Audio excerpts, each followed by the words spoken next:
नमस्कार साथियों, class number 10 में आप सभी प्यारे विद्यार्थियों का हार्दिक स्वागत, हार्दिक अभिनंदन है।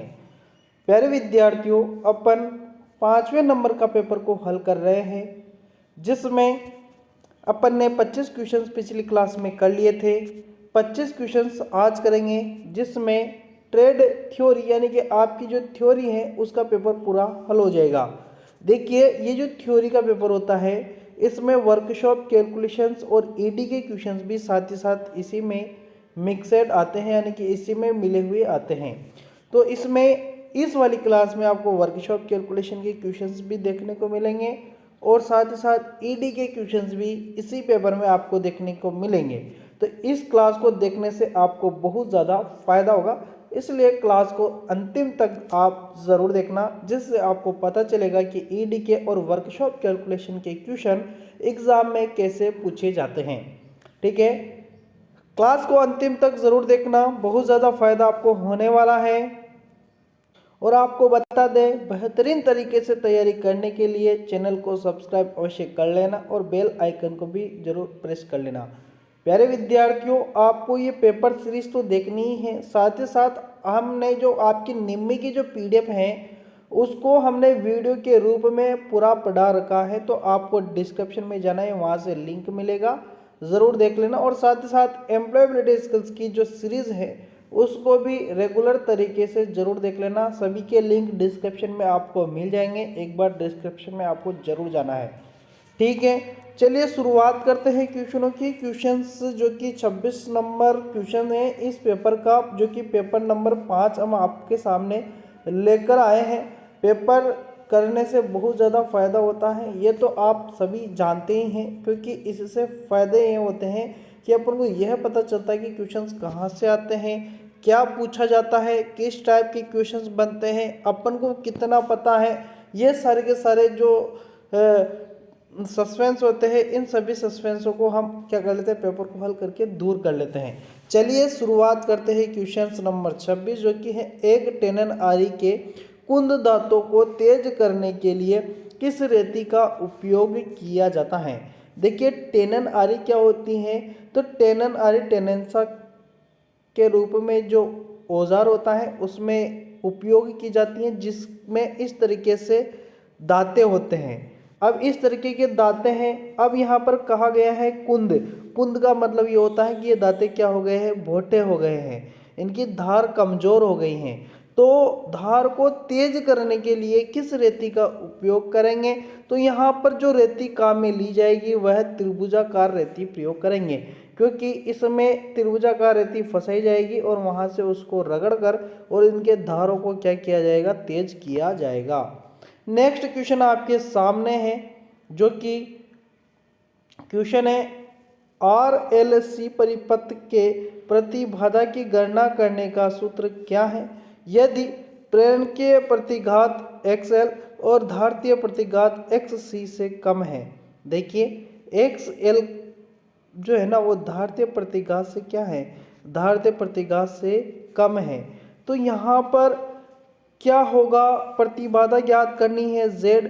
तो इसका जो फॉर्मूला होता है ना वो यहाँ पर लिखा हुआ है, ये देख लीजिए। ऑप्शन यहाँ पर मैं जूम कर देता हूँ, जो कि यहाँ पर सिंपल सा आंसर है। Z यानी कि प्रतिबाधा बराबर प्रतिरोध स्क्वायर माइनस प्रेरकीय धारतीय प्रतिघात माइनस प्रेरकीय प्रतिघात कोष्ठ के ऊपर स्क्वायर लगा दिया गया है। तो यही आपका यहाँ पर कंप्लीटली सही आंसर है, R square minus XC minus XL, जो कि कोष्ठक के अंदर बंद है और स्क्वायर लग जाएगा। तो यही अपना कंप्लीटली यहाँ पर सही आंसर हो जाएगा। ठीक है, याद रखना क्वेश्चन को। अगला क्वेश्चन है RF। RF का मतलब होता है रेडियो फ्रिक्वेंसी, है ना। तो RF युग्मन सर्किट में किस प्रकार के संधारित्र का उपयोग किया जाता है, तो इसके अंदर है ना मोनोलिथिक जो संधारित्र होता है इसका उपयोग किया जाता है। अगला क्वेश्चन से आदर्श दो वाइंडिंग ट्रांसफार्मर में किस प्रकार का EMF प्रेरित होता है, तो अन्योन्य प्रेरित EMF यहाँ पर प्रेरित होता है, ये आप ध्यान रखना। देखिए, EMF का फुल फॉर्म होता है इलेक्ट्रोमोटिव फोर्स। अगला क्वेश्चन है अर्ध प्रतिरोध परीक्षक में धारा उत्क्रमक का कार्य क्या है। धारा उत्क्रमक का कार्य पूछा गया है ना, रेजिस्टेंस टेस्टर के अंदर। तो यहाँ पर डीसी आपूर्ति को एसी आपूर्ति में बदलना होता है, ये आप ध्यान रखना। यहाँ पर आपका सी ऑप्शन कंप्लीटली सही आंसर होगा। अगला क्वेश्चन से प्रति यूनिट ठोस कोण पर प्रकाश स्रोत द्वारा दी गई चमकदार प्रवाह को क्या कहते हैं। तो इसको कहते हैं ल्यूमिनस इंटेंसिटी, यानी कि यहाँ पर भी आपका ए ऑप्शन कंप्लीटली सही आंसर होगा। अगला क्वेश्चन से चालक के प्रतिरोध के व्युत्क्रमानुपाती क्या होता है। चालक मीन्स क्या होता है, चालक मीन्स होता है देखिए कंडक्टर, और कंडक्टर का देखिए चालक के प्रतिरोध के व्युत्क्रमानुपाती क्या होता है। तो यहाँ पर मैं आपको बता देता हूँ कि चालक क्या ऑप्शन दिया है थोड़ा सा देखिए, हाँ रेजिस्टेंस ऑफ कंडक्टर पूछा है ना। तो देखिए यहाँ पर क्या होता है कि जो प्रतिरोध है ना वो किसके विलोमानुपाती होता है, मतलब कि किसको बढ़ाने पर प्रतिरोध कम होगा। तो देखिए यहाँ पर प्रतिरोधकता बढ़ाएंगे तो प्रतिरोध बढ़ेगा, क्योंकि ये तो प्रोपोर्शनल होता है। तापमान बढ़ेगा तो प्रतिरोध बढ़ेगा, लंबाई बढ़ेगी तो प्रतिरोध बढ़ेगा। लेकिन अनुप्रस्थ काट क्षेत्रफल जो है ना वो क्या होता है, इनवर्सली प्रोपोर्शनल होता है, यानी कि व्युत्क्रमानुपाती होता है। तो यहाँ पर आपका सी ऑप्शन कंप्लीटली सही आंसर होगा, ठीक है ना। अगला क्वेश्चन से पैराचुंबकीय पदार्थ कौन सा है। पैराचुंबकीय पदार्थ पूछा है, यानी कि डीमैग्नेटाइज्ड सब्सटेंस क्या है। तो देखिए ये होता है वुड, यानी कि लकड़ी, ठीक है। इसमें कितना भी आप किरणें डाल दो, कितनी भी आप इस पर चुंबक डाल दो, ये चुंबक बनेगा ही नहीं। लकड़ी कभी चुंबक बनती हुई देखिए क्या, तो नहीं बनता, इसलिए इसको डीमैग्नेटाइज सब्सटेंस कहते हैं। तो यहाँ पर आपका ए ऑप्शन कंप्लीटली सही आंसर है। अगला क्वेश्चन से BIS प्रतीक का नाम क्या है। BIS प्रतीक का नाम पूछा है। BIS यानी कि ब्यूरो ऑफ इंडियन स्टैंडर्ड। तो यहाँ पर ये प्रतीक किसका है, इस प्रतीक के बारे में पूछा गया है। तो ये होता है इंटरमीडिएट स्विच। क्या कहते हैं इसको, इंटरमीडिएट स्विच कहते हैं। लैंप का कैसा होता है, तो लैंप का ऐसा भी होता है, लैंप का ऐसा भी होता है, लैंप का ऐसा भी होता है, ठीक है ना। टू वे स्विच का इस तरीके से होता है, ये ध्यान रखना, ठीक है। अगले क्वेश्चन पर आते हैं जो कि है फर्मर छेनी का क्या उपयोग है। फर्मर छेनी का उपयोग है सामान्य छेनीकरण कार्य के लिए, ठीक है। अगला क्वेश्चन है जो कि है किस प्रकार का प्रकाश फिटिंग डिजाइन चकाचौंध से मुक्त है। तो वह है अर्ध अप्रत्यक्ष प्रकाश, यानी कि देखिए इस तरीके से लैंप होता है जिसमें प्रकाश इस ओर आता है, इस ओर प्रकाश नहीं आता। तो ये नाइट में चलाने वाला है, ये बल्ब रात को चला लो कोई दिक्कत नहीं है। एल श्रेणी MCB के द्वारा किस प्रकार के भार को सुरक्षित किया जाता है।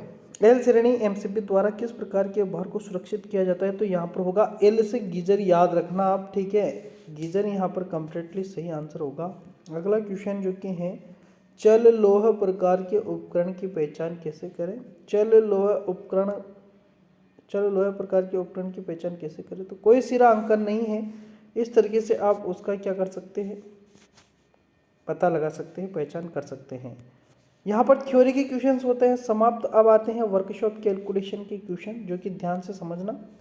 क्वेश्चन से 0.456 भिन्न को प्रतिशत में बदलिए। यहाँ पर प्रतिशत में बदलना है।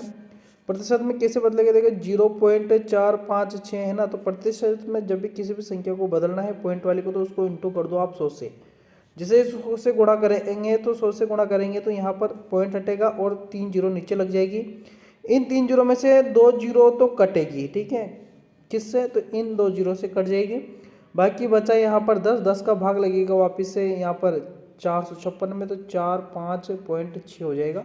तो यहाँ पर अपना आंसर भी ए ऑप्शन में दिया गया है। अगला क्वेश्चन आपके सामने है उष्मा की SI इकाई क्या है। उष्मा की SI इकाई होती है जूल, ठीक है, ध्यान रखना। अगला क्वेश्चन है जो कि है 0.01 का वर्ग क्या है। जब भी वर्ग पूछ लिया जाए 0.01 का तो एक ही होता है, ये तो आप ध्यान रखना। लेकिन पॉइंट कहाँ लगेगा ये ध्यान रखना। अगर डबल है ना पीछे संख्या तो इसको चौगुन कर दो, यानी कि एक तो है 2 3 4 पॉइंट यहाँ लगा दो, ठीक है। क्योंकि 0.1 को 0.1 से गुणा करना, 0.01 को 0.01 से गुणा करना है, तो यह आंसर निकल के आएगा। ये आप ध्यान रखना, यहाँ पर सी ऑप्शन कंप्लीटली सही आंसर है। नॉर्मल तरीके से बता रहा हूँ, एक का एक लिख देना। बाकी यहाँ पर डबल संख्या है ना पॉइंट के पीछे, तो यहाँ पर पॉइंट के पीछे 4 संख्या हो जाएगी, तो अपन ने 4 कर दी, ठीक है। कोई गुणा नहीं करना है, डायरेक्टली अपन थोड़ा सा दिमाग लगाना है। अगला क्वेश्चन से द्वितीय ऑर्डर लेवर का कौन सा उदाहरण है, तो वह है बोतल ओपनर। यहाँ पर ए ऑप्शन कंप्लीटली सही आंसर होगा। अगला क्वेश्चन से 1 इंच में कितने मिलीमीटर होते हैं। 1 इंच में 25.4 मिलीमीटर होता है, ये ध्यान रखना। अगर इंच के बारे में पूछ लेना तो 2.54 इंच होता है, सॉरी इंच में क्या पूछ ले, सेंटीमीटर। अगर सेंटीमीटर पूछ ले तो 2.54 सेंटीमीटर होता है, ये ध्यान रखना है ना। सेंटीमीटर में पूछ ले तो 2.54 है, और अगर मिलीमीटर में पूछे तो 25.4 है। अगला क्वेश्चन आपके सामने है, पानी की विशिष्ट ऊष्मा का मान क्या है, तो वह है 1, ठीक है। 1 कंप्लीटली सही आंसर है। अब आते हैं इंजीनियरिंग ड्राइंग के क्वेश्चन जो कि आपके सामने है। सामग्री के पारंपरिक प्रतीक को पहचाने, तो ये प्रतीक कौन सा है, इसको ध्यानपूर्वक देखें। और ये होता है इस्पात। क्या होता है, इस्पात होता है। ये जो यहाँ पर है ये तो है इस्पात, ठीक है। इस तरीके से लाइनें हैं, तो ये क्या हो गया, इस्पात। लेकिन अगर आपसे कांच का पूछ लें, यहाँ पर कांच ऑप्शन में है, तो मैं आपको बता ही देता हूँ। इस तरीके से डिब्बा आएगा और यहाँ पर इस तरीके से लाइनें आएगी, है ना, ये होता है कांच का। और भी पूछे जाते हैं इसमें, जैसे कि आपसे पानी की पूछ ले तो पानी का ऐसा होता है, देखिए जैसे कोई भी इस तरीके से इसमें इस डे डे डे डे डे सजेगा, यानी कि ये क्या हो गया, ये आ गया पानी। अगर आपसे लकड़ी का पूछ ले, क्योंकि पूछा कैसा भी जा सकता है, तो आप इनको ध्यान रखें। लकड़ी में तो ऐसे लाइनें आ जाएगी, ठीक है, इस तरीके से लाइनें आ जाए ना टेढ़ी मेढ़ी, तो ये हो जाता है लकड़ी का, ठीक है। अगला क्वेश्चन है जो कि यहाँ पर है, ड्राइंग अभ्यास के अनुसार कौन सा ड्राइंग आयाम सही है। देखिए सही है वो तो ठीक है, लेकिन गलती क्या है वो बता देता हूँ। ये ठीक है, ये यहाँ पर ठीक है, लेकिन ये जो 40 है ना, ये लाइन के नीचे नहीं लिखाता है, हमेशा ऊपर लिखाता है। ये 40 ऊपर लिखा होता तो ये भी सही हो जाता, ठीक है। अगला ऑप्शन देख लेते हैं। यहाँ पर इसमें भी देखिए, इसमें भी दोनों तरफ 30 भी नीचे लिखा रहा है, 40 भी नीचे, तो ये भी गलत हो गया। अगला देखिए यहाँ पर, ये सी ऑप्शन में देखिए, तो यहाँ पर देखिए 40 तो ऊपर लिख दिया, 30 नीचे लिख दिया, तो ये गलत हो गया। अब अपन और ऑप्शन देख लेते हैं लास्ट, जो कि डी ऑप्शन। यहाँ पर देखिए ये भी सही है, ये भी सही है, ये भी सही है, तो ये अपना क्या है, कंप्लीटली सही आंसर है। अगला क्वेश्चन है, मानक के अनुसार सर्कल में कौन सा आयाम सही ढंग से चिन्हित है। तो देखिए यहाँ पर कौन सा सही ढंग से चिन्हित है, लग रहा है ये लगभग लगभग सही है। लेकिन देखिए ये लाइन हमेशा अंदर की ओर नहीं आती है, ये लाइन ऊपर ही रह जाती है, ये ध्यान रखना, तो ये गलत है, ठीक है। लाइन अंदर नहीं जाती, ये ऊपर ही रहती है। इस तरीके से अगर गोला है तो यहीं से ही लीडर लाइन निकलती है, और इस लाइन का नाम भी क्या है, लीडर लाइन है। कौन सी लाइन है, लीडर लाइन, जो कि ये क्या करती है, व्यास बताती है, त्रिज्या बताती है, ठीक है। तो यहाँ पर इस तरीके से ये भी गलत है। लीडर लाइन हमेशा जो ऊपर दी है ना वैसी होती है, लेकिन अंदर नहीं आती, ये ऐसे तो दी गए नहीं, तो ये तो गलत है। अगला ऑप्शन देख लेते हैं। हाँ ये ठीक है, मैंने अभी आपको बताया है लीडर लाइन हमेशा ऊपर की ओर से निकलती है, तो यही अपना कंप्लीटली सही आंसर है, ठीक है। अगला आखिरी ऑप्शन में भी ऐसा गड़बड़ मामला है, तो ये तो हो गई नहीं, ठीक है ना। तो आपको याद रखना है ना, मैंने बताया चित्र में दिखाए गए सामग्री के पारंपरिक प्रतीक का पता लगाए। पारंपरिक प्रतीक कौन सा है, देखिए ये तो है लकड़ी का, मैंने अभी बताया ऐसे टेढ़ी मेढ़ी लाइनें होना, तो ये तो किसका हो जाएगा, लकड़ी का हो जाएगा। इसमें तो कोई नॉर्मल सी बात है, लकड़ी का ध्यान रखना, कौन सा है, लकड़ी का है ना। और कांच का मैंने बता ही दिया, कागज वागज छोड़ो, लेड भी छोड़ो, ठीक है। अगला क्वेश्चन है आपके सामने, A4 शीट का ट्रिम किया हुआ आकार क्या है। A4 क्या होता है, देखिए आप जब भी जेरोक्स करवा के लाए होंगे जेरोक्स मशीन पर, तो जो पेज पर जेरोक्स करके देता है ना, वो होता है A4 पेज। तो उसके बारे में पूछा है, ट्रिम किया हुआ आकार क्या है, तो आकार है 210 × 297, ये आप ध्यान रखना, है ना। अगला क्वेश्चन से उपकरण का नाम पहचाने। सभी जानते होंगे, नॉर्मल सा उपकरण सभी के घरों में मिलता है।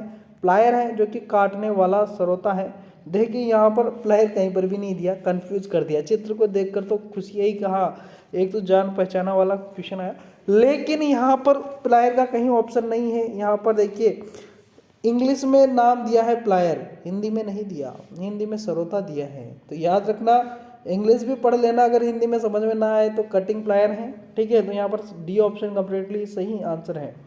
ठीक है ना। तो ये होते हैं अपने जो 25 क्वेश्चंस आज की क्लास के समाप्त। तो इस क्लास को कर देना अपने मित्रों तक जरूर शेयर। पसंद आया हो क्लास तो जरूर लाइक कर देना। एक लाइक हमारी जो अंदर की आत्मा है उसको प्रसन्न करता है, और हम आपके लिए इसी प्रकार से मेहनत करके अच्छा कंटेंट आपके लिए मेहनत करके लाते हैं। इसलिए वीडियो को कर देना लाइक, और आपकी कोई राय है तो जरूर कर देना कमेंट में। मिलेंगे नेक्स्ट वीडियो में, तब तक के लिए धन्यवाद, शुक्रिया।